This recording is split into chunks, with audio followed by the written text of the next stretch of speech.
এবার নতুন বছরের পাঠ্য বইতে সংযুক্ত হলো আবু সাইদ মুগ্ধসহ জুলাই আন্দোলনে নিহতদের বীরত্বগাথা।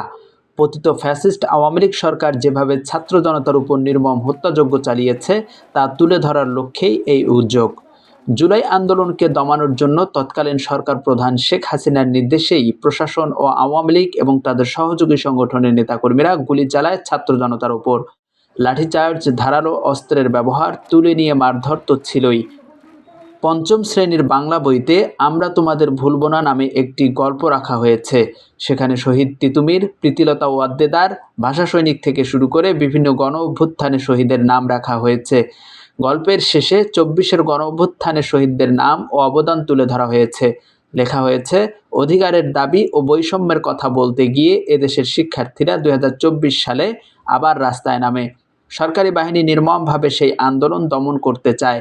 পুলিশের অত্যাচারের বিরুদ্ধে রংপুরের ছাত্রনেতা আবু সাইদ ২ হাত প্রসারিত করে দাঁড়ান। পুলিশ তাকে খুব কাছ থেকে গুলি করে হত্যা করে। এতে আন্দোলন সবার মধ্যে ছড়িয়ে পড়ে। বাংলাদেশের মানুষ রাস্তায় নেমে আসে।